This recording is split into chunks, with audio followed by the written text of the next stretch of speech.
Aujourd'hui, nous allons examiner une affaire du début du 19e siècle. Installez-vous confortablement pendant que nous partons aux États-Unis. Mary Cecilia Rogers est née dans la petite ville de Lyme, dans le Connecticut, en 1821. Son père est mort quand elle était jeune, laissant sa mère Phoebe veuve pour la seconde fois. Elle avait été mariée à un riche marchand et ensemble, ils eurent 5 enfants, dont seuls 2 survécurent à la petite enfance. À la mort de son deuxième mari en 1837, Madame Rogers et sa fille Marie, qui avait alors 17 ans, sont allées vivre chez la sœur de Madame Rogers à New York.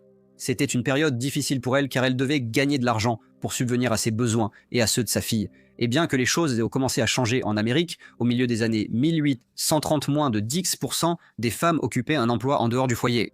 Marie est devenue une belle jeune femme. Non seulement elle était très attirante, mais elle se comportait aussi avec beaucoup de dignité. Ce n'était donc pas une surprise pour ceux qui la connaissaient. Les jeunes hommes voulaient toujours la connaître. Un propriétaire de bureau de tabac, M. John Anderson, l'aborda pour lui proposer de travailler dans son magasin. Au début, la mère de Marie n'était pas d'accord pour que sa fille travaille dans le magasin, surtout que la clientèle était principalement masculine.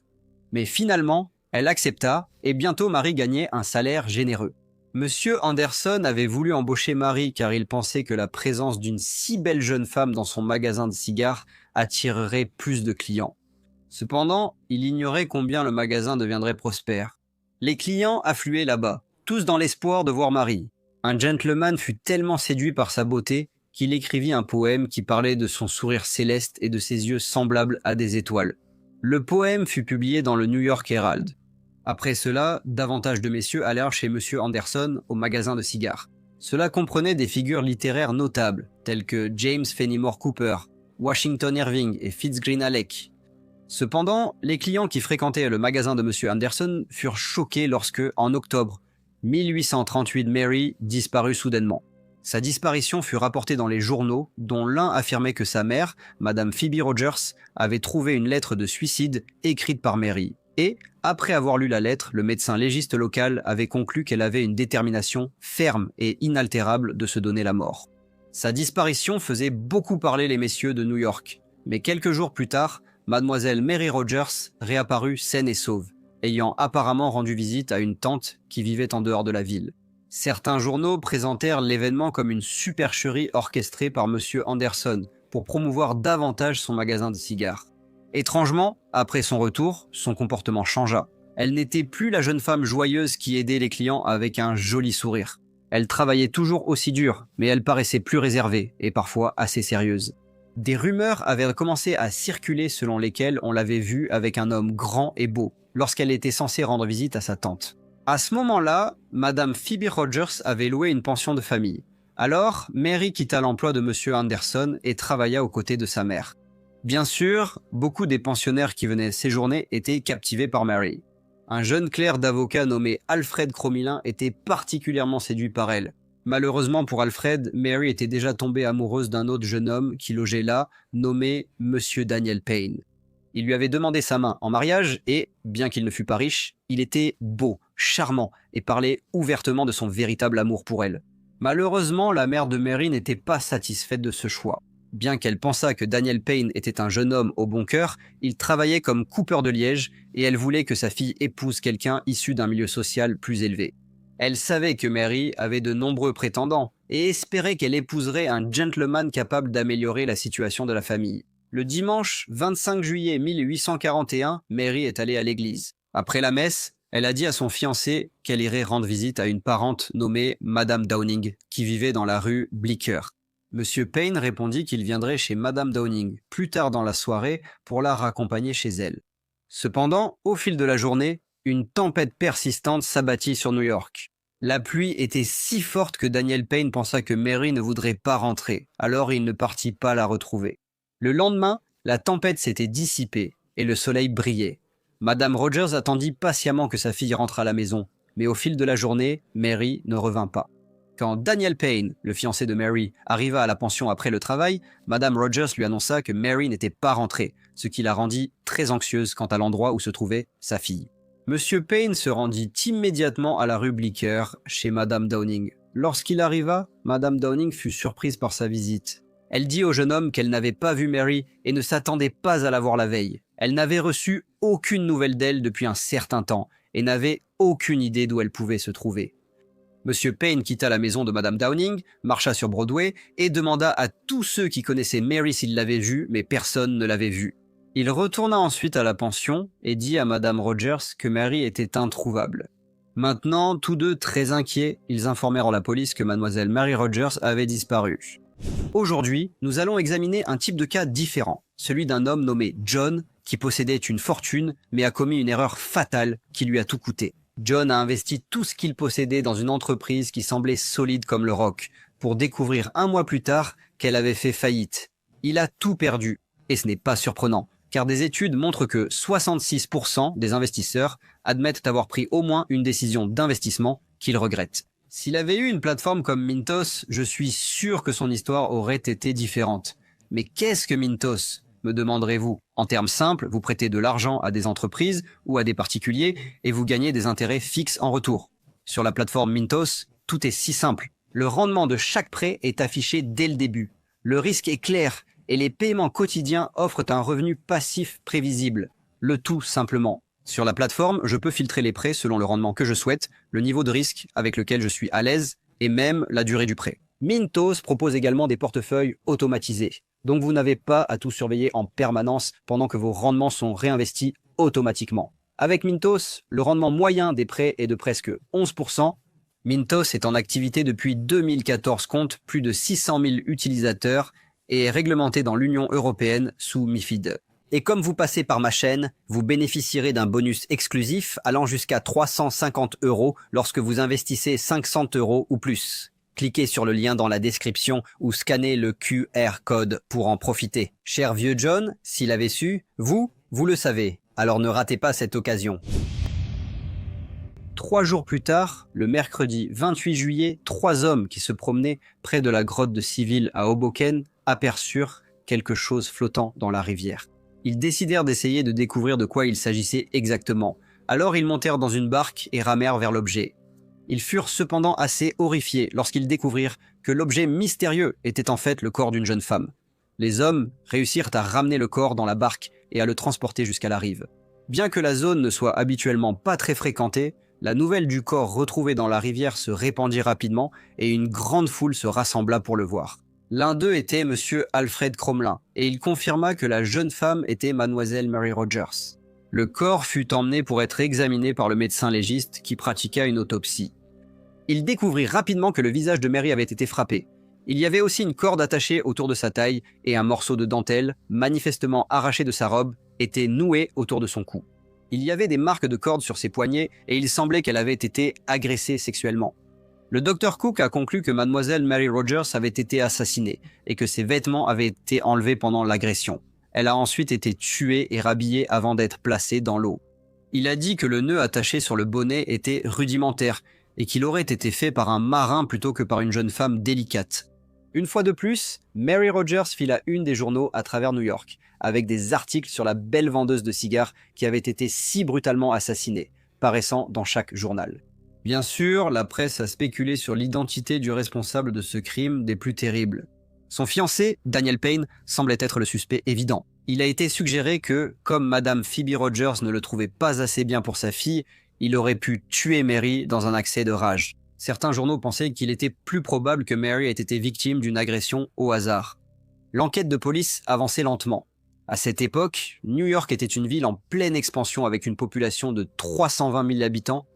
Cependant, alors que la population augmentait, les effectifs de la police ne suivaient pas et la ville n'était desservie que par une seule patrouille de nuit, 100 agents municipaux, 31 agents de police locaux et 51 policiers. Daniel Payne leur avait dit que le dimanche 25 juillet, il avait bu pendant la majeure partie de la journée et qu'il était également avec des membres de sa famille. Son alibi a été confirmé par plusieurs personnes. La police a arrêté d'autres suspects qui avaient tous des alibis. Monsieur Joseph Morse avait logé pendant un certain temps à la pension de la rue Nassau et il était déjà connu de la police. Il a fait une déclaration contradictoire, mais les agents n'ont trouvé aucune preuve contre lui. Un autre ancien pensionnaire de la pension de Madame Phoebe Rogers était un marin. Mais là encore, la police n'a pu trouver aucune preuve contre lui, si ce n'est qu'il était marin, donc qu'il savait faire des nœuds de marin. et que les médecins légistes avaient dit que l'agresseur ou les agresseurs pouvaient être des marins. La presse a continué de couvrir l'affaire, mais comme aucun nouveau suspect n'a été découvert, il s'agissait surtout d'un mélange de spéculations, de rumeurs et d'articles, soulignant que la police n'avait pas mené une enquête particulièrement approfondie. En septembre, l'endroit où Mademoiselle Rogers avait été attaquée a été découvert dans les bois autour de Hoboken. Des adolescents ont trouvé un foulard en soie, un jupon, une ombrelle et un mouchoir de dame portant les initiales MR. Ils ont informé leur mère, une dame nommée Madame Frederica Loss, qui tenait une taverne voisine appelée Nick Moore's House. Madame Loss a informé la police de la découverte. Et lorsqu'ils l'ont interrogée, elle a dit qu'elle se souvenait qu'un jeune couple avait dîné à la taverne le 25 juillet. Le soir, elle avait cru entendre le cri d'une femme, mais après avoir vérifié dehors, elle avait conclu qu'il s'agissait sûrement d'un animal. Elle était cependant tout à fait certaine que la jeune femme qu'elle avait servie était la fille assassinée, Mademoiselle Mary Rogers. La police a inspecté le lieu présumé de l'attaque contre Mademoiselle Rogers. L'herbe piétinait et d'autres indices montraient qu'une lutte avait eu lieu.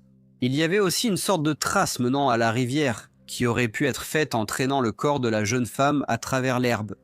Lorsque les objets ont été montrés à la mère de Marie, elle a confirmé qu'ils appartenaient tous à sa fille.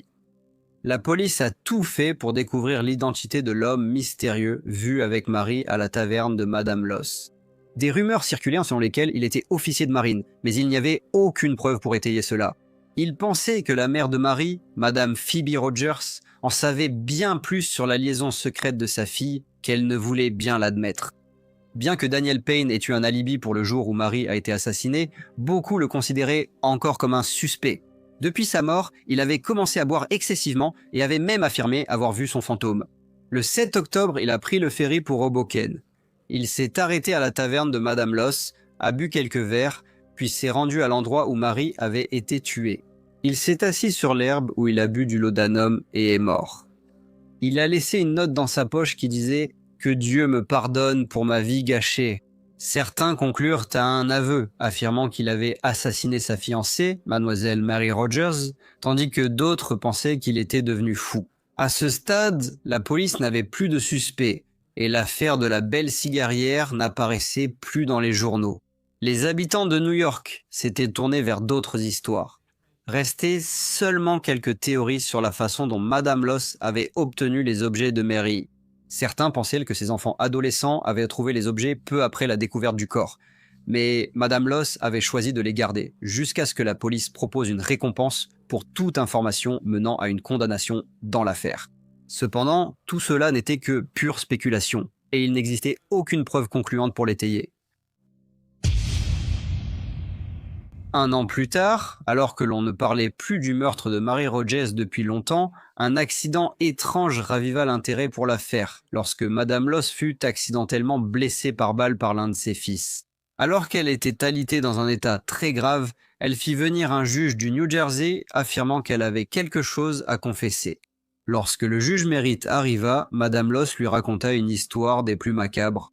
Elle déclara que Mademoiselle Mary Rogers était venue dans sa taverne le dimanche 25 juillet 1841 accompagnée d'un médecin grand et séduisant. Mary était enceinte et le médecin devait pratiquer une interruption de grossesse.